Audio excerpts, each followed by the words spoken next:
आतंकवाद जिससे हमारा भारत कई सालों से जूझ रहा है। सरहदों पर होते आतंकी हमले तो वहां के लोगों को सतर्क रहने का मौका देते हैं, लेकिन आम जिंदगी जीते लोग, हंसते खेलते परिवार, अपने घरों और ऑफिस को जाते लोग इस बात से अनजान होते हैं कि हम सभी के बीच कोई ऐसा है जो अभी हमारे इस शहर के अमन और चैन को बर्बाद करने वाला है। और कभी आतंकवादी हमले बेगुनाहों के मरने का सबब बन जाते हैं, कोई समझ ही नहीं पाता। ऐसे ही एक बड़े हमले का शिकार हुआ था भारत का काफी व्यस्त शहर मुंबई। 26 नवंबर 2008 वो तारीख थी जिस दिन आतंकवादियों ने मुंबई को अपने दहशत फैलाने का ठिकाना बनाया था। उनके द्वारा लगातार 3 दिन तक मुंबई के कई इलाकों में फैलाई गई इस दहशत से सबसे ज्यादा सुर्खियों में आया था होटल ताज। दोस्तों, होटल ताज में हुए इस आतंकवादी हमले की कई तरह की न्यूज आप तक पहुंची होंगी, पर ताज पर हमले से जुड़ी वो बातें हम आज आपको बताने जा रहे हैं। वो ताज पर हुए हमले के वो पहलू हैं जिन्हें बहुत ही कम लोग जानते हैं। ताज पर हुए इस आतंकवादी हमले में कई लोग मारे गए थे और लगभग 1200 लोगों को बचाया भी गया था, और इस काम में ताज के स्टाफ मेंबर ने भी अपना पूरा योगदान दिया था।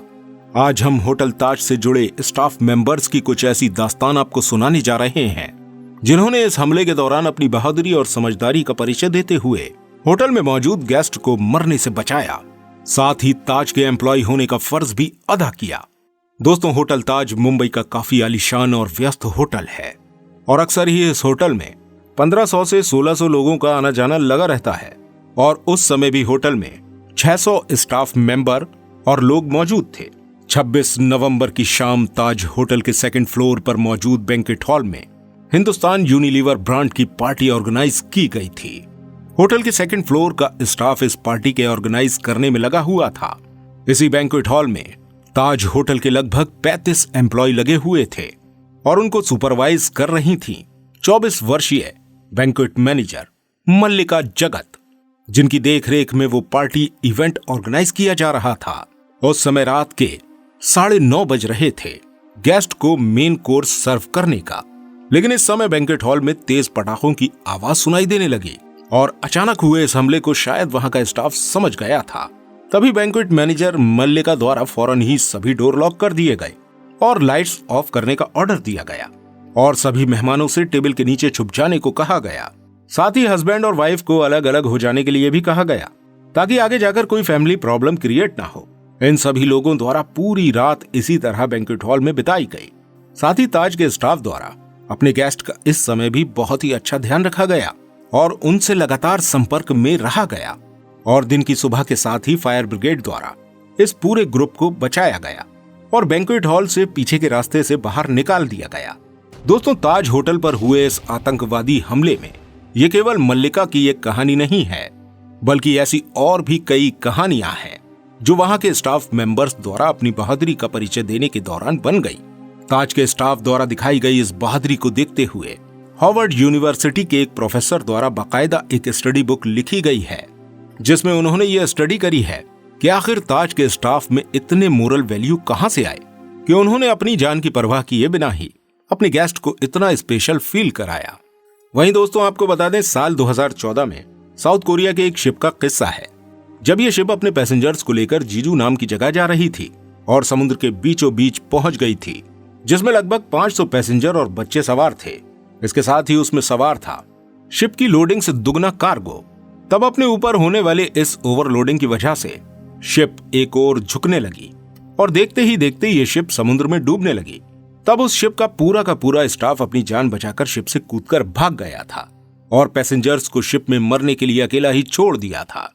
इस हादसे में कई पैसेंजर्स की जान गई, जिसकी वजह से उस शिप में मौजूद कैप्टन को बाद में पकड़ने के बाद उसको उम्र कैद की सजा भी सुनाई गई, क्योंकि उस शिप में सवार लोगों की जान की जिम्मेदारी उस शिप के कप्तान और उस स्टाफ की थी और ये उनकी ड्यूटी थी जिसे उन्होंने पूरा नहीं किया। 26 नवंबर की रात में ताज होटल में लगभग 1100 गेस्ट मौजूद थे, जिनमें से 500 गेस्ट रजिस्टर्ड थे जो वहां के रूम में आराम कर रहे थे। वहीं लगभग 600 गेस्ट अदर गेस्ट की लिस्ट में शामिल थे।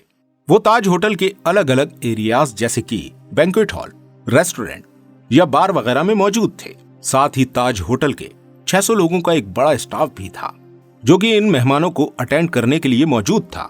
और ये स्टाफ होटल के हर corridor area, entry exit, hidden gates, shortcut और लेआउट एरिया सभी से अच्छी तरह वाकिफ थे। और अचानक हुए इस आतंकवादी हमले में उस समय स्टाफ को क्या करना चाहिए था? क्या उन्हें अपनी जान बचाकर इन शॉर्टकट्स या एग्जिट एरिया से बाहर आ जाना चाहिए था, या जो उन्होंने उस समय किया वो सही था? दोस्तों, आपको बता दें कि सेल्फ डिफेंस के पीछे इंसान की ह्यूमन साइकोलॉजी काम करती है, जिसके ऊपर हमारे कई साइकोलॉजिस्ट ने स्टडी की है। इसे हम इस बात से समझ सकते हैं कि साल 2014 में साउथ कोरिया में हुए समुद्री हादसे में, जो अभी हमने आपको सुनाया था, शिप में मौजूद स्टाफ द्वारा कूदकर अपनी जान को पहले बचाया गया। यही होती है हम इंसानों की प्रवृत्ति, जहां हम किसी भी खतरनाक स्थिति में सबसे पहले अपनी जान बचाते हैं। मॉडर्न ह्यूमन साइकोलॉजी के फादर कहे जाने वाले सिगमंड फ्राइड बताते हैं कि ह्यूमन साइकोलॉजी का सबसे आधारभूत तत्व होता है ईगो, जिसमें किसी भी परेशानी में किसी भी इंसान का पहला ऑब्जेक्ट सेल्फ डिफेंस होता है। वहीं the last train of Hiroshima के ऑथर ने बताया कि हिरोशिमा बम ब्लास्ट में बचने वालों में वही लोग शामिल थे जिन्होंने सबसे पहले खुद को बचाने की कोशिश करी थी, न कि दूसरों को। वहीं अगर होटल ताज में हुए आतंकवादी हमले की बात करें तो उस समय वहां के स्टाफ में कोई भी ऐसा बंदा नहीं था जो ताज होटल से अपनी जान बचाकर भागा हो। दोस्तों, ताज होटल से जुड़ी केवल एक ही कहानी नहीं है, बल्कि जो स्टाफ बचाव दल द्वारा ताज होटल से बाहर निकाल भी लिया गया था, उन्होंने अपनी मर्जी से दोबारा से लोगों की मदद करने के लिए अंदर जाने का फैसला किया था। इन्हीं में शामिल थे अमित, जो होटल ताज के 24 घंटे चलने वाली कॉफी शॉप के मैनेजर थे, जो उस समय सरप्राइजिंगली कॉफी शॉप से बाहर थे, लेकिन लौटकर कॉफी शॉप में वापस आए अपनी कॉफी शॉप में मौजूद लगभग 31 लोगों को बचाने के लिए।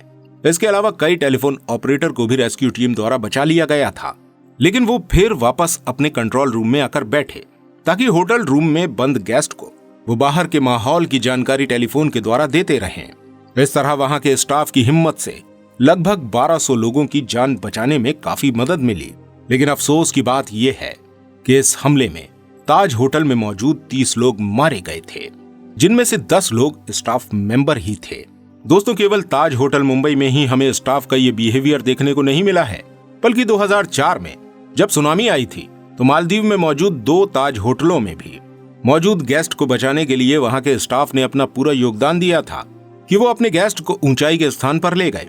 और कई मंजिलों पर पानी भर जाने की वजह से स्टाफ द्वारा किचन के इक्विपमेंट को ऊपरी मंजिलों पर ले जाकर खाना बनाने का काम जारी रखा गया, जिससे वो अपने गेस्ट का ख्याल रख सकें। ताज के स्टाफ द्वारा ये काम पूरे 2 दिन तक किया गया, जब तक कि उन्हें बाहरी मदद नहीं मिल पाई। चलिए दोस्तों, ये बात तो मानी जाती है कि सुनामी, अर्थक्वेक जैसे नेचुरल डिजास्टर की तो स्टाफ को ट्रेनिंग दी जाती है, पर ताज होटल पर हुए आतंकवादी हमले के दौरान ताज स्टाफ द्वारा किए गए काम की खुद रतन टाटा ने भी तारीफ करी थी। हार्वर्ड बिजनेस स्कूल के प्रोफेसर रोहित देश पांडे ने स्टडी के दौरान बताया कि एम्प्लॉयज के इस बिहेवियर के लिए ताज की HR पॉलिसीज जिम्मेदार हैं, क्योंकि इस पॉलिसीज के अंतर्गत ताज के स्टाफ को जॉब देते समय उनके कैरेक्टर को प्रायोरिटी दी जाती है, न कि मार्क्स और डिग्रीज को। वहीं ताज में सिलेक्ट किया गया स्टाफ ज्यादातर छोटे शहरों और गांव से कनेक्ट होता है, क्योंकि वहां के मैनेजमेंट का मानना है कि छोटे गांव और शहर में मौजूद लोग ओनेस्ट, डिसिप्लिन और केयरिंग होते हैं। वहीं ताज के एम्प्लॉयज को अपने गेस्ट की देखभाल के लिए अच्छी ट्रेनिंग के साथ साथ उनका ख्याल रखने के लिए अपने सुपरवाइजर से परमिशन लेने की भी जरूरत नहीं होती है। इसके बाद ताज में मौजूद स्टार इंटेंसिव सिस्टम भी इस बहादुरी भरे बिहेवियर के लिए उत्तरदायी माना जा सकता है। वहां मौजूद एम्प्लॉयज की एम्प्लॉयज एप्रिसिएशन या गेस्ट एप्रिसिएशन के साथ साथ सजेशन के लिए उन्हें स्टार के रूप में पॉइंट्स दिए जाते हैं, जिसकी स्कोरिंग करने पर उन्हें ट्रॉफी, गिफ्ट्स और खास वाउचर भी दिए जाते हैं। और अंत में सबसे बड़ी वैल्यू जो हमें भारत सिखाता है, अतिथि देवो भव। बचपन से ही ये शब्द जिन कानों में पड़े होते हैं, भला वो अपने मेहमानों को परेशानी और मरने के लिए कैसे छोड़ सकता है। इन्हीं शब्दों के साथ ही ताज के उन स्टाफ मेंबर्स ने अपनी जान की परवाह किए बगैर ही अपने इन गेस्ट का ध्यान रखा और उन्हें सुरक्षित बाहर निकालने में रेस्क्यू टीम की मदद करी। दोस्तों, आपको ताज टेररिस्ट अटैक से जुड़ी ये कुछ खास और अनसुनी कहानी जरूर पसंद आई होगी। ऐसी ही और वीडियो देखने के लिए प्लीज आप हमारे चैनल को लाइक और सब्सक्राइब जरूर कीजिएगा। Good bye.